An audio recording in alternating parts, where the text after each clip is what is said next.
खबरों की ओर। प्रधानमंत्री नरेंद्र मोदी की अमेरिका यात्रा से जुड़ी बड़ी खबर सामने आ रही है। पीएम मोदी कुछ देर पहले अमेरिका के वॉशिंगटन डीसी पहुंच गए हैं। पीएम मोदी डोनाल्ड ट्रंप के दूसरे कार्यकाल में पहली बार उनसे मिलने वाले हैं और इस दौरान डोनाल्ड ट्रंप के साथ द्विपक्षीय बैठक होगी। इसलिए पीएम मोदी की ये अमेरिका यात्रा कई मायनों में अहम है, क्योंकि ट्रंप से बातचीत के दौरान व्यापार, अवैध प्रवासी और न्यूक्लियर एनर्जी का मुद्दा सबसे ऊपर रहने वाला है।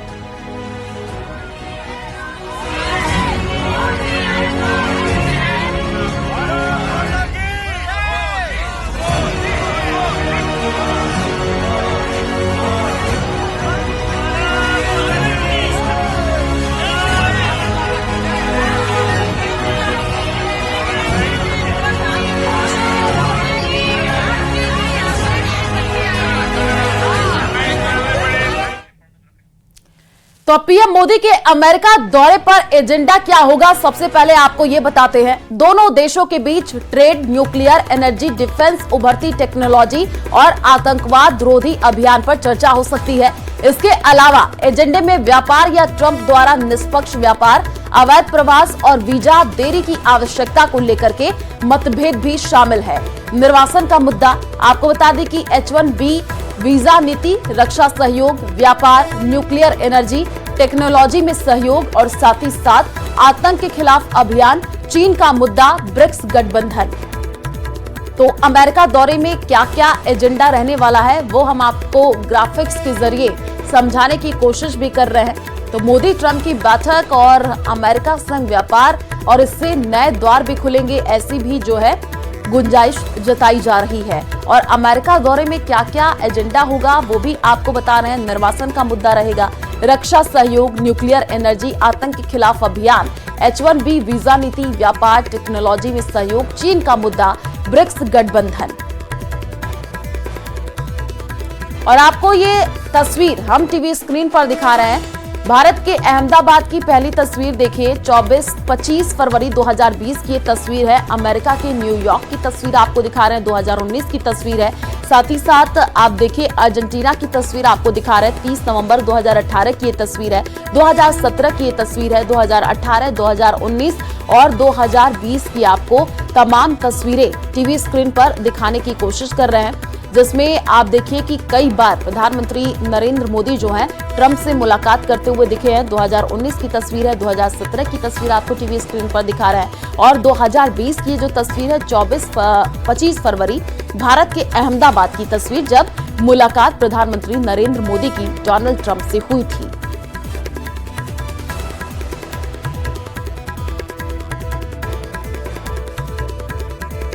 और इससे पहले पीएम मोदी 2 दिन की यात्रा पर फ्रांस में थे। जब वो वहां अपनी यात्रा को समाप्त कर अमेरिका के लिए रवाना हो रहे थे, तब फ्रांस के राष्ट्रपति इमैनुअल मैक्रों खुद उन्हें छोड़ने के लिए एयरपोर्ट तक आए।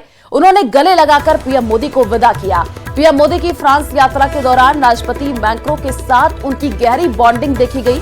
अमेरिका रवाना होने से पहले एयरपोर्ट पर दोनों नेताओं ने एक दूसरे को भावुक विदाई दी। तो एयरपोर्ट की ये तस्वीर आपको दिखा रहे हैं। देखिए प्रधानमंत्री नरेंद्र मोदी को बधाई देते हुए ये तस्वीर सामने आई है। तो फ्रांस के राष्ट्रपति इमैनुअल मैक्रों खुद प्रधानमंत्री नरेंद्र मोदी को छोड़ने के लिए एयरपोर्ट तक पहुंचे और गले लगा करके प्रधानमंत्री नरेंद्र मोदी को उन्होंने बधाई दी। और ये तस्वीर आपको टीवी स्क्रीन पर दिखा रहे हैं। 5 तस्वीरें हैं।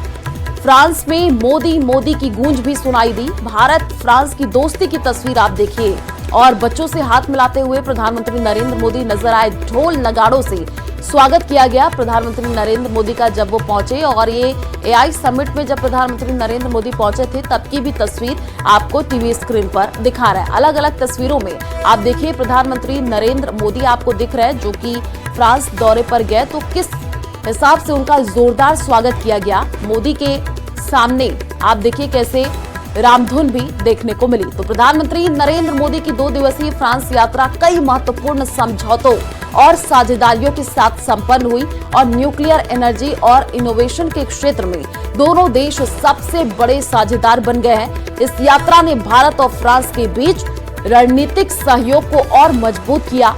मोदी की फ्रांस यात्रा के दौरान मैक्रो से उनकी बॉन्डिंग बहुत मजबूत दिखी है। भारत और फ्रांस के बीच दोस्ती की बड़ी तस्वीर दिखी है और मार्सेई में पीएम मोदी का ढोल नगाड़ों से स्वागत हुआ। वहां पर पीएम मोदी ने भारतीयों से मुलाकात की, बच्चों से हाथ भी मिलाया और इसके साथ ही वो एआई समिट में शामिल हुए। और 6 और तस्वीरें आपको टीवी स्क्रीन पर दिखा रहे हैं। पीएम मोदी की फ्रांस यात्रा कई मायनों में अहम रही। दोनों देशों के बीच 10 समझौतों पर हस्ताक्षर किए गए।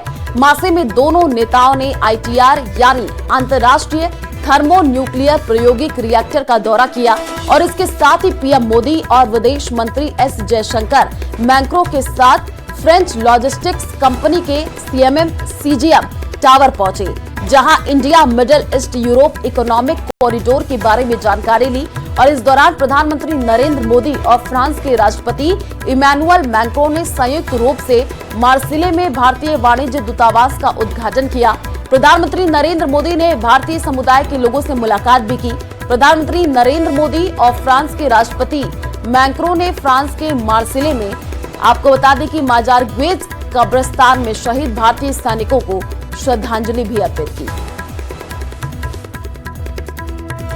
संसद में बजट सत्र के 10वें दिन की कार्यवाही होगी। आपको बता दें कि आज लोकसभा में वित्त मंत्री नया इनकम टैक्स बिल पेश कर सकती हैं। यह बिल पुराने इनकम टैक्स बिल 1961 की जगह लेगा। बिल को लेकर तैयारियां पूरी की जा चुकी हैं और इस बिल का ड्राफ्ट भी जारी हो गया है। नए इनकम टैक्स बिल में 536 धाराएं और 23 चैप्टर हैं। 622 पेजों वाला ये बिल 60 साल पुराने इनकम टैक्स बिल 1961 की जगह लेगा। सूत्रों के हवाले से खबर है कि नए बिल में आयकर नियमों को आसान बनाया जा सकता है और टैक्स पेयर्स के लिए भी कई बदलाव संभव हैं।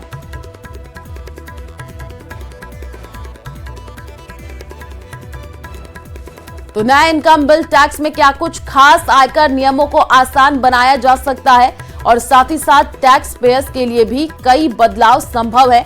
टैक्स में बदलाव के लिए बजट का इंतजार नहीं करना होगा। कानूनी भाषा को सरल बनाया जा सकता है और साथ ही साथ आपको बता दें कि असेसमेंट ईयर की बजाय टैक्स ईयर शब्द इस्तेमाल हो सकता है।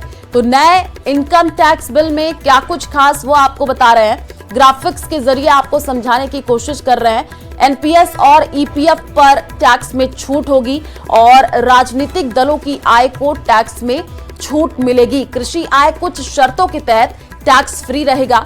तो ये आपको बता रहे हैं कि नए इनकम टैक्स बिल में क्या कुछ खास रहने वाला है। आयकर नियमों को आसान बनाया जा सकता है। टैक्स पेयर्स के लिए कई बदलाव संभव हो सकते हैं। टैक्स में बदलाव के लिए अब बजट का इंतजार नहीं करना होगा। कानूनी भाषा को भी सरल बनाया जा सकता है।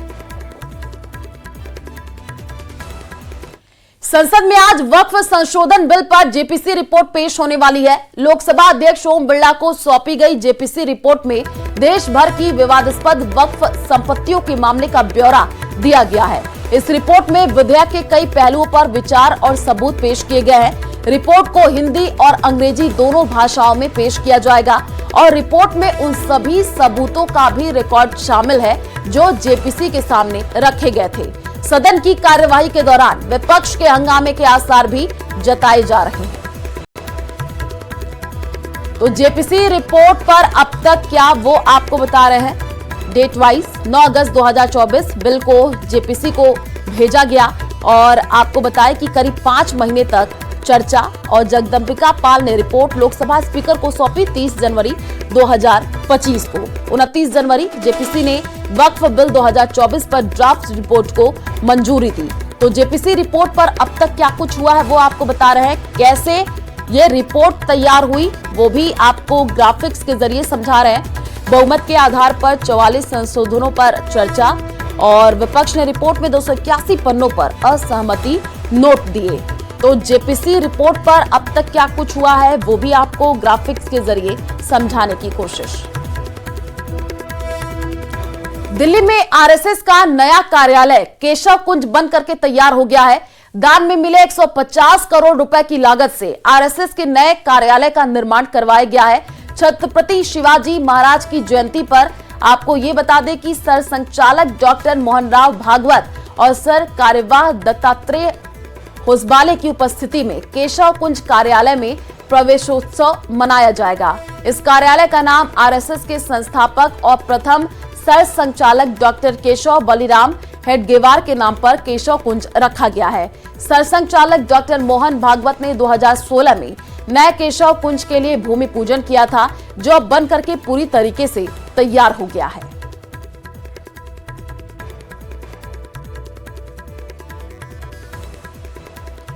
एक तस्वीर हम आपको दिखाएंगे। सबसे पहले शुरुआत में यहाँ से अगर मैं आपको वो बिल्डिंग्स दिखाऊं, जो इमारत दिखाऊं, जो साफ तौर पर राजस्थान, गुजरात और देश के कई अन्य हिस्सों की जो पाश्चात्य जो स्थापत्य कला है उसका नमूना है। संघ कार्यालय में जैसे ही आप प्रवेश करेंगे तो सबसे पहले दर्शन आपके पवन पुत्र हनुमान जी के होंगे, यानी कि बजरंग बली के होंगे, जो सभी बाधाओं को हरने का काम करते हैं। बजरंग बली की वही ये मूर्ति है जो पहले भी जो पुराना केशव कुंज कार्यालय था, जिसको तोड़कर ये नया कार्यालय बनाया गया है, उस वही मूर्ति को यहाँ पर बनाया गया। मूर्ति के साथ कोई छेड़छाड़ नहीं की गई। और ये वो हॉल है जहाँ पर एंट्री के बाद आप अगर किसी से आपको समय मिलता है किसी भी प्रचारक से मिलने का, तो वो मैं तस्वीरें आपको दिखा देता हूँ उस हॉल की, कि इसका इंटीरियर आप देख सकते हैं। बड़े सादगीपूर्ण भी लगेगा, अत्याधुनिक भी लगेगा। इस तरह से इसको तैयार किया गया है। जो दुबे हैं गुजरात के आर्किटेक्ट, उन्होंने इस पूरे कार्यालय को, भवन को तैयार किया। और ये रिसेप्शन रहेगा, जहां कोई भी आगंतुक आएगा तो रिसेप्शन पर आने के बाद ही अंदर जा सकेगा। तो ये रिसेप्शन है। 5 लाख स्क्वायर फीट एरिया में जो केशव कुंज कार्यालय बना है, उस कार्यालय में ऐसे 3 बड़े हॉल बनाए गए हैं। इस हॉल की मैं बात करूं, सबसे पहला हॉल है ये, जो अशोक सिंघल जी की स्मृति में बनाया गया। और इस हॉल को नाम उन्हीं के नाम पर, इस हॉल का नाम उन्हीं के नाम पर रखा गया है, अशोक सिंघल सभागार। आप देख सकते हैं इस पूरे हॉल को 463 लोगों के बैठने की व्यवस्था, यानी 463 चेयर्स इसमें लगाई गई हैं। कोई भी बड़ा कार्यक्रम होगा इसमें किया जा सकता है। ऐसे 3 हॉल बनाए गए हैं। 17,000 गज में ये पूरा केशव कुंज कार्यालय बनकर तैयार हुआ है, जिसमें 5 लाख स्क्वायर फीट का कंस्ट्रक्शन का काम हुआ है।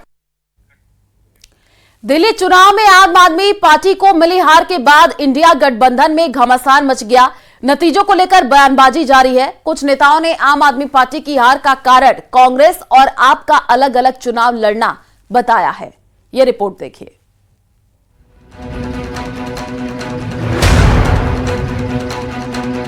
देश का नक्शा उठाकर देख लीजिए, करीब आधा दर्जन राज्यों में विपक्ष खेमा आपस में ही टकरा रहा है। सबसे पहले महाराष्ट्र का हाल देख लीजिए। एनसीपी शरद गुट के प्रमुख शरद पवार ने महाराष्ट्र के डिप्टी सीएम एकनाथ शिंदे को महाजी शिंदे राष्ट्रीय गौरव पुरस्कार से सम्मानित किया, तो उद्धव गुट वाली शिवसेना बितक गई। शायद सम्मान गद्दारी का मिला होगा। अवार्ड का नाम वही था क्या? प्रॉमिनेंट गद्दार कौन? पवार साहेब आहेत ते, त्यांच्या गुगलीविषयी अपप्रचार आहे। कोण कोणाला गुगली टाकते आणि कोण स्वतःच हिट विकेट होत आहेत हे पुन्हा एकदा समजून घ्यावं लागेल। त्यांच्या कार्यक्रमाला शरद पवारांनी नाही जायला पाहिजे। तर त्यांना अशा प्रकारचे सन्मान आपल्या हातून देणं हे महाराष्ट्राच्या अस्मितेला आणि स्वाभिमानाला धक्का लावणार आहे। सूत्रों का कहना है कि नाराजगी टॉप लेवल तक है, यानी कि उद्धव ठाकरे भी नाराज हैं। अब जरा दिल्ली चलिए, जहां कांग्रेस का शून्य वाला रिकॉर्ड कायम रहा, लेकिन केजरीवाल की सत्ता उखड़ गई और इसके बाद दोनों दलों में तू मैं वाली सीरीज लगातार जारी है। कांग्रेस की वजह से तकरीबन हमें 20-22 सीटों का नुकसान रहा। देखिए, साथ में लड़ते तो भी नहीं जीतते, लेकिन अगर हम साथ लड़ते तो हो सकता है भारतीय जनता पार्टी ज्यादा बहुमतों से अपने अपने इलाकों में जीते। हरियाणा का हाल भी देख लीजिए, जहां पर 4 महीने पहले हुए चुनाव में बीजेपी के सामने कांग्रेस औंधे मुंह गिरी और अपनी हार का विलेन केजरीवाल की आम आदमी पार्टी को बना दिया। ये इंडिया गठबंधन से लोगों का विश्वास उठना है। इस चुनाव में कांग्रेस की जो भूमिका थी वो सबसे ज्यादा संदिग्ध है। कांग्रेस ही जो है भाजपा को बढ़ावा देने का काम कर रहे हैं। हरियाणा के पड़ोस वाले पंजाब की स्थिति भी देखिए। 2022 में आपने यहां पर कांग्रेस से सत्ता छीनी। दिल्ली के नतीजों के बाद पंजाब में भी कांग्रेस और आप के बीच आर पार की जंग शुरू हो चुकी है। मेजॉरिटी जो उस टाइम गई वो कांग्रेस के इन टच पर है, तो हमारे साथ सभी इन टच में है। अब पंजाब में इनकी सरकार जाएगी और वहाँ मिड टर्म पोल। और बंगाल का हाल ऐसा है कि ममता बनर्जी ने एकला चलो का नारा तो बुलंद किया ही, साथ ही कांग्रेस को ठेंगा दिखाते हुए ये भी कहा कि बंगाल में कांग्रेस का कुछ नहीं है। कुल मिलाकर 2024 के लोकसभा चुनावों से पहले बने इंडी गठबंधन की कहीं हार है तो कहीं सहयोगियों में रार है। लिहाजा ऐसे में सवाल यह है कि क्या आने वाले दिनों में विपक्ष खेमे का बवाल और तेज होगा। Bureau report, news 18। अखिलेश के लोकसभा में महाजेड कुंभ की व्यवस्था पर सवाल उठाने के बाद लगातार वार पलटवार जारी है। समाजवादी पार्टी 144 साल बाद आने वाले महाकुंभ को लेकर ही सवाल उठा रही है। तो वहीं सीएम योगी आदित्यनाथ आज फिर करारा जवाब दिए और कहा कि कुछ लोग चोरी छिपे स्नान कराए और दूसरों को बोल रहे हैं कि मत जाओ। देखिए रिपोर्ट।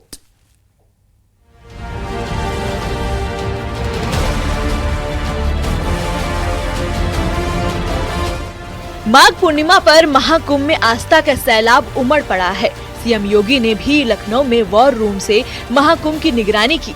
संगम में स्नान के लिए पहुंचे श्रद्धालुओं पर हेलीकॉप्टर से पुष्प वर्षा की गई।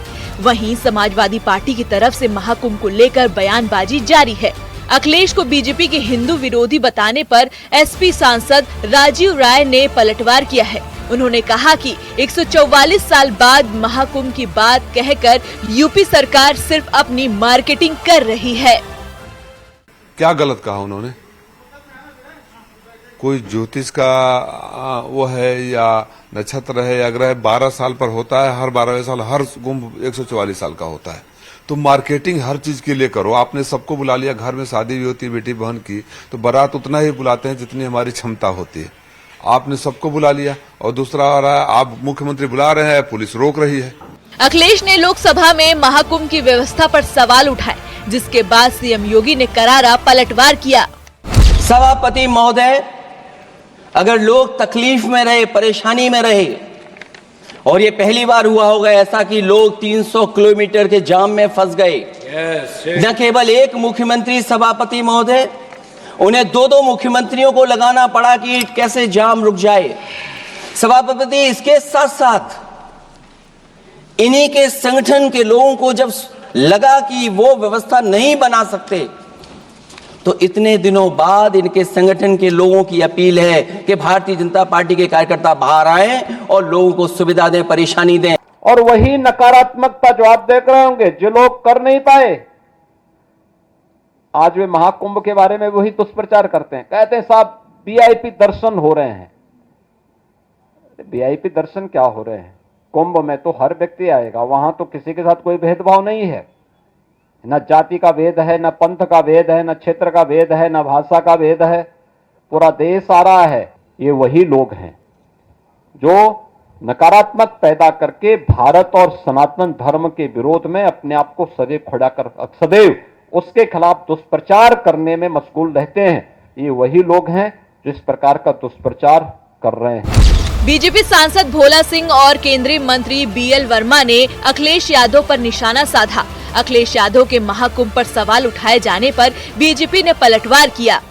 हर किसी विशेष जाति धर्म को वो राजी करने के लिए इस तरीके की बयानबाजी कर रहे हैं तो वो गलत है, क्योंकि अखिलेश जी और उनके सांसद हैं सब हिंदुओं की वोट से बने हुए सांसद, और वो भी एक स्वयं हिंदू हैं।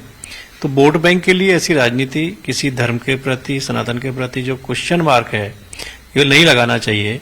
अब अखिलेश जी के पास क्या है कहने के लिए कि 144 साल वाले वो तो थे नहीं, तो वो कैसे कह सकते हैं कि 144 साल नहीं आया है? ये इसका जवाब दें। दो बातें कहना चाहता हूं। एक तो ये कि जिन केजरीवाल को समर्थन कर रहे थे उनके द्वारा जिस तरह से यमुना जी को प्रदूषित होते देखा हुआ उन्होंने, तो उसमें डुबकी लगाना चाहिए था।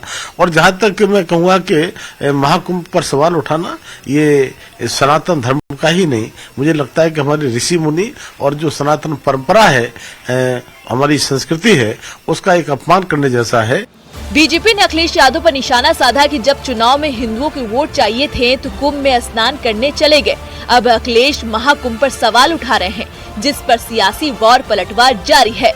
न्यूज़ 18 के लिए ब्यूरो रिपोर्ट।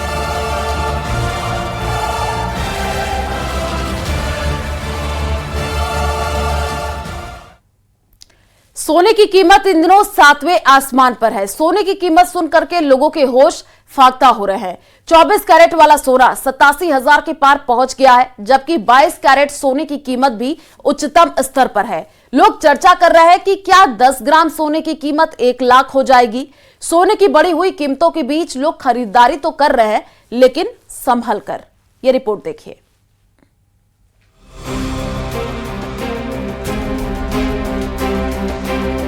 सोने की कीमत उड़ा देगी होश।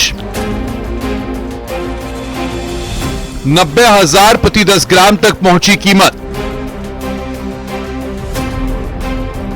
कहीं खरीदारी जारी तो कहीं शोरूम खाली। सोने की ज्वेलरी खरीदने के लिए सोच रहे हैं तो जरा गौर कर लें। बाजार में गोल्ड की कीमत आपके होश उड़ा देगी। सोने की कीमतें इन दिनों सबसे ज्यादा उछाल पर हैं। 1925 में 18 रुपए था सोने का रेट। 2025 में 22 कैरेट सोना 80,000 ही हो गया है। 5 वर्षों में सोने की कीमतों में जबरदस्त इजाफा हुआ है। अंतर्राष्ट्रीय बाजार का सीधा असर सोने की कीमतों पर पड़ रहा है। 20 से 25 दिनों में अंतर्राष्ट्रीय बाजार में उथल पुथल का सीधा असर सोने की कीमत पर पड़ा है। 4 महीनों में सोने की कीमत में प्रति 10 ग्राम 26,000 से ज्यादा की बढ़ोतरी हुई है। एक तरफ सोने की कीमतें बढ़ रही हैं तो दूसरी तरफ महिलाएं कह रही हैं गोल्ड गर्ल्स की बेस्ट फ्रेंड हैं। सोना रोजाना नए रिकॉर्ड बना रहा है। तो सितंबर में सोना तकरीबन 64,000 रुपए के आसपास था और आज की तारीख में ये 80,000 क्रॉस कर गया है। तो मान लीजिए अगर 26,000 रुपए ये 4 महीने में हुआ है तो काफी और चीजें बढ़ेंगी। बट व्यक्तिगत रूप से अगर आप पूछे तो एक निर्धारित दिनांक नहीं बता सकते हैं कि ये कब तक रहेगा। बट ये है कि चीजें उथल पुथल रहेंगी और अगर भविष्य में ये कम भी होता है तो ऐसा नहीं है कि 80 से सीधा 70 पहुंच जाएगा या 65 पहुंच जाएगा। 1,000-2,000 रुपए में हम समझ सकते हैं कि चीजें कम होंगी, लेकिन उतनी कम नहीं होंगी जितना हम लोग सोच के बैठे हैं कि नहीं यार 65 हो जाएगा या 70 हो जाएगा, वो पॉसिबल नहीं है। सोना ऑल टाइम रिकॉर्ड हाई पर पहुंचा है। MCX पर सोना पहली बार 86,000 के पार निकला है। वहीं कॉमेक्स पर सोना $2,690 प्रति औंस के पार निकला है। यूएस में सोने का स्पॉट भाव $2,920 प्रति औंस से ऊपर नजर आ रहा है। बता दें कि सोने के दाम एक महीने में 9% से ज्यादा चढ़े हैं। सराफा कारोबारियों के मुताबिक ट्रंप ने स्टील एल्युमिनियम के इंपोर्ट पर टैरिफ लगाया है। इंपोर्टर को 25% का अतिरिक्त टैरिफ देना होगा। बता दें कि सोने के दाम एक महीने में 9% से ज्यादा चढ़े हैं। कोई ओकेजन है तो फिर तो लेना है। No choice, we don't have any option left out here. But if you ask about free choice कि लेना है तो ऑब्वियसली जब प्राइस कम होगा then we'll be walking into the shops to buy it. जैसे मैडम ने बताया, अगर हमें 2 चीज खरीदनी है तो अब एक खरीदते हैं, तो क्वांटिटी कम कर दी है, नंबर ऑफ ज्वेलरी कम कर दी है, क्योंकि खर्चा तो हमें उतना ही करना है। हाँ, क्योंकि कमाता हूँ उतना ही रहे। हाँ, लेकिन अब कोई जैसे ओकेजन आता है तो दिलवाना भी पड़ता है। अमेरिका और चीन के बीच हुए ट्रेड वार का असर सोने के दामों पर दिखाई दे रहा है। गोरखपुर में सोना 90,000 रुपए प्रति 10 ग्राम बिक रहा है, जबकि 1 जनवरी को इसका रेट 80,000 था। पिछले एक सप्ताह की बात करें तो करीब 2,500 रुपए की बढ़ोतरी सोने के दाम में हुई है। कारोबारियों का कहना है कि जिस तरीके से ट्रेड वार चल रहा है, बहुत जल्द सोना 1 लाख के दाम को पार कर जाएगा। सोने की कीमतों ने लोगों का बजट बिगाड़ दिया है। दिल्ली NCR में तो ज्वेलरी शॉप आदि खाली नजर आई। यहाँ 10 ग्राम 24 कैरेट गोल्ड की कीमत 88,000 रुपए है, जबकि 10 फरवरी को यह 87,210 थी। वहीं 10 ग्राम 22 कैरेट गोल्ड की कीमत 80,000 रुपए है। तो आप देख सकते हैं कि यहाँ पर जो शॉप है वो खाली है और जो लोग यहाँ पर लेने आए थे उनका साफ कहना है कि बजट के चलते वो एक मंगलसूत्र लेने आए थे वो भी नहीं ले पाएंगे और अभी ये माना जा रहा है कि इसी तरीके से जो प्राइस है वो हाइक होते रहेंगे। लखनऊ में भी सोने के दाम में रिकॉर्ड तोड़ बढ़ोतरी देखने को मिल रही है। यहाँ सोना 88,000 रुपए प्रति 10 ग्राम तक बिक रहा है। एक महीने में सोने की कीमतों में करीब 10% की बढ़ोतरी हो गई है। हालांकि बढ़ोतरी के बावजूद लखनऊ में सोने की खरीद पर कोई फर्क नहीं पड़ा है। लोग सामान्य दिनों की तरह ही अभी भी सोना खरीद रहे हैं। बहुत सारे जो इंस्टीट्यूशनल इन्वेस्टर्स जो हैं वो सोने को जो है ना ज़्यादा सेफ देखते हुए उसमें जो है ना इन्वेस्ट कर रहे हैं। बहुत सारे देशों के जो सेंट्रल बैंक हैं, जैसे भारत का है, चाइना का है, रशिया का है, कजाकिस्तान का है, US का है, ब्राज़ील है, इन सब लोगों ने भी जो है ना बहुत भारी मात्रा में टनों में जो है ना ये सोना खरीदा है। और बहुत सारी करेंसीज भी जो है अब जो है ना अपने आप को स्ट्रेंथन करने के लिए जो है मजबूत करने के लिए सोने में जो है ना अपना जो है निवेश को जो है ना बढ़ा रहे हैं, जिसकी वजह से सोना नई ऊंचाइयां पकड़ रहा है। सोने की कीमतें इन दिनों उच्चतम स्तर पर हैं। कोई अमेरिकी सरकार की नई पॉलिसी को वजह बता रहा है तो किसी के पास कुछ और तर्क है। बहरहाल बाजार में सभी की नजर सोने की कीमतों पर है। कोई खरीदारी के लिए कीमत घटने का इंतजार कर रहा है तो कोई अंतर्राष्ट्रीय बाजार पर टकटकी लगाए है। Bureau report, news 18। और चलिए फिलहाल इस बुलेटिन में इतना ही। बाकी खबरों के लिए आप देखते रहिए न्यूज 18 राजस्थान। नमस्कार।